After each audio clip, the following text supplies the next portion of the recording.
All right, welcome back to TigerComp Excel 9. This is our final part looking at understanding financial functions using Excel. Our last function is understanding, okay, you don't know which college you want to go to or you want to save money. And you could even kind of use this idea for buying your first car or buying really anything that costs a lot of money, helping you understand, if you have money in the bank and you have an interest rate and you're going to continually add money, how much is your money going to grow in a certain amount of time? All right. Now we're going to put in the picture of college just because we've been using that already. But if you want to substitute that for buying your first car by the time you graduate from high school, or I guess you could talk about buying your first car in 3 years, right? You could manipulate it a little bit like this, but it'll help us understand this. All right. Okay, so if you've been watching the video, you notice I have some new headings here, right? Money in the bank, interest rate, number of deposits, monthly deposits, right? Very similar to this row A11, except for you change tuition to money in the bank. All right. Now let's work with this to understand what's going on. All right. So you are going to deposit money for 5 years, and you have a 1.1 interest rate on a CD, right? That's just a special way to insert money. Hopefully you got some sort of savings account that your parents, and hopefully you're managing it a little bit, if not now, hopefully real soon as you get into high school. It's a really good skill to practice with getting a checking account, that kind of stuff. That's just my opinion, but I think knowing how to work with money when it's not necessarily you're financially responsible for a lot of things is very important.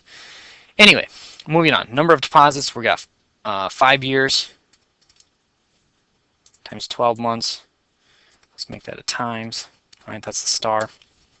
And we have that idea. All right.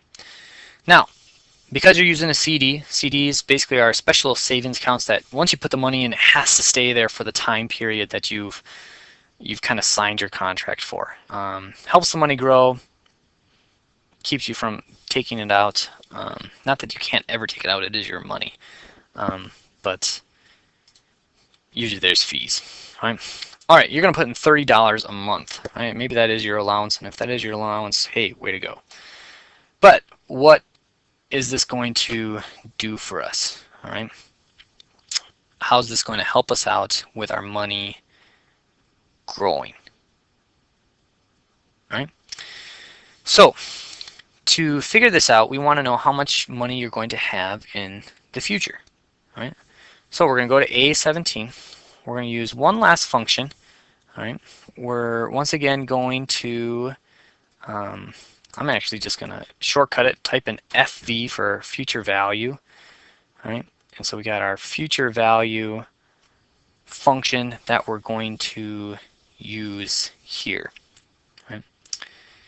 Now, as we work with this, we kind of want to think about this deposit amount, our payment, right, as our D2. We do want to think of that as a negative number. So I'm actually going to start with that one. I'm going to have a negative D17 because it just helps us understand how the money grows. All right, what's our rate again? All right, that's B1 divided by 12. And then our N per, of course, is this here. And once again, remember, make sure you have that negative number by your D17 so that you can see a positive growth instead of losing money, right? When you deposit money, yeah, it comes out of your wallet, out of your paycheck, but it's growing for you, so we want that idea. All right, so if we put all this stuff together, right, insert it, you'll see that you get just under $2,000 that you're going to save in the next 5 years on that CD, which, that's a good chunk of money. That's going to help you out, right?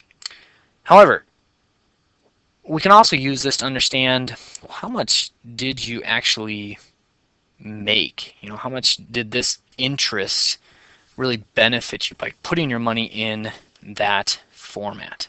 All right, and so basically what we can do is we can say, okay, so we got 60 times 30, right? 60 deposits of $30. And so 60 times 30 gives us an answer. I'll just plug that in right here. All right, equals 60 times 30. right? Now this is just a number, an example, 1,800. So really, by doing it this way, you earned $50 just by putting your money, disciplining yourself and putting your money in that way, right? Now let's get rid of this $1,800. If you did type this in, you didn't have to, but if you did, that's fine. Let's erase it. Now let's go to column E. Let's say you had some money in a savings account already, right? So let's talk about existing money. And let's say you have $500 saved up. You know, maybe it's a confirmation present. Maybe you're just that savvy person and you just love to save your money. You're not really a spender. All right. How's this going to affect your money, right? Before we said we earned about $50 by continuing this rate. But what if there was $500 in there already? All right. Now, we're working in this. We put that existing money in, and we're going to work with this idea.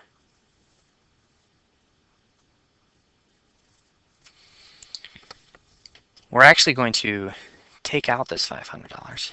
I just typed it in there just so I wouldn't lose sight of it.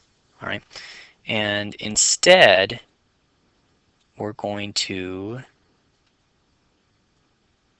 use a function to help us understand this stuff.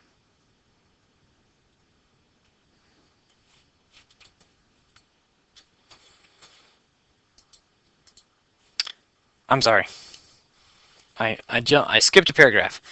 We do need that $500 here. This is where we want to go. We want to go back to our function here, right, and understand what's going on with this function.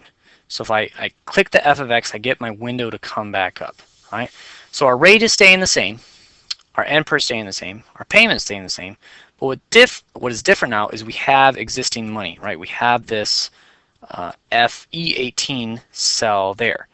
Now, we got to remember we want it negative, right? Because if we don't make it negative, then it's going to appear that we're not putting that money in, but we're taking that money out of the saving account. So we got to make it negative, just like we made our payment negative, and that's going to help this money grow. All right, so we put our present value in there. That's what our PV stands for. As we work with this, we had $500. Good for you.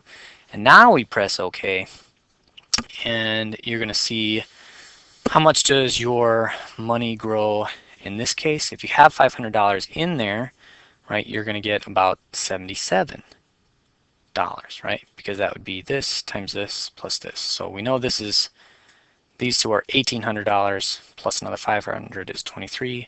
So you get $77. So if you already have some money saved, right, you're definitely going to benefit from using that. All right. This is the end of the tutorial, but it's not the end of your assignment. All right. This is what you're going to do. Basically, I left some blanks here, right? And we did this on purpose because you're going to use these ideas, these functions, and I got a couple problems that I want you to solve. So the first thing we're going to do is we're going to go down to sheet 1, and we're going to right click and we're going to rename it financial functions. All right, so don't get rid of this page, don't delete this file. You can use a lot of the work that we did already to make the last part of your assignment much easier. But now we're going to go to sheet 2. We're going to rename this one. We're going to call it answers. All right. Now in A1, right, make sure that we change the font size to 18, a little bit bigger. There, we're going to write answers. Right. And you're going to need the tutorial for this. I can flash it up in the video in just a moment if you don't do this. But basically, you got 5 problems. All right, 5 problems, and you're going to use these kind of functions to help you answer these questions. Right. So one of them is about buying a car. Right. So which of these functions, financial functions, would you want to do to buy a car? Right. You're going to get an interest rate. You're going to get number of years of payments, and how much you're willing to put in a month, right? That means you're going to do that. So what's the highest price car that you could use? You know, are you going to use this function, this function, this function, or this function, right?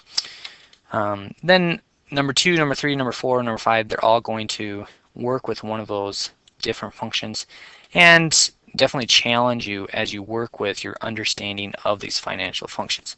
Don't be afraid to go back to the videos and reference them.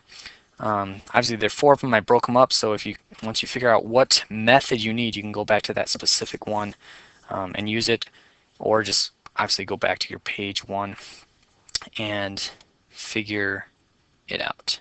All right. All right. Then with your answers, right? We're in row 1, right?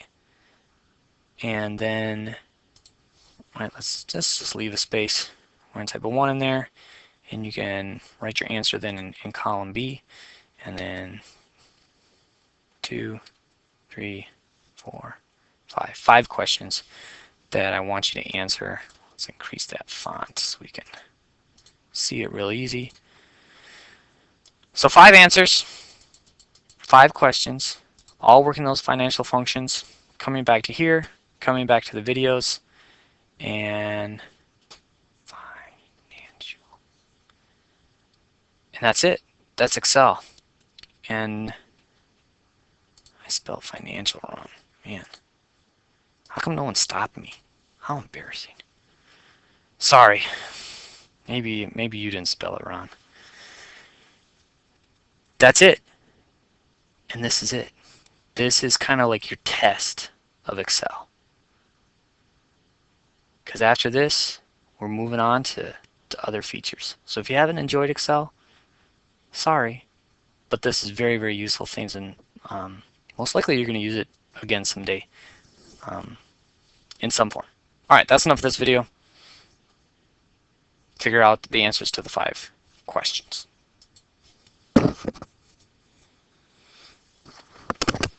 All right, I thought I was done, but I also promised you I was going to flash these pictures of the word problems just in case you don't want to look them up. So that's kind of nice. Also, take time in your Excel to basically copy this, right? Let's just copy it, create a copy, right? And now you can do your work for the problems there. That way you won't ruin the work that you need to show me here. You got the copy here. You can do whatever you need to do to change these numbers to help you find those answers. All right, that's enough for me.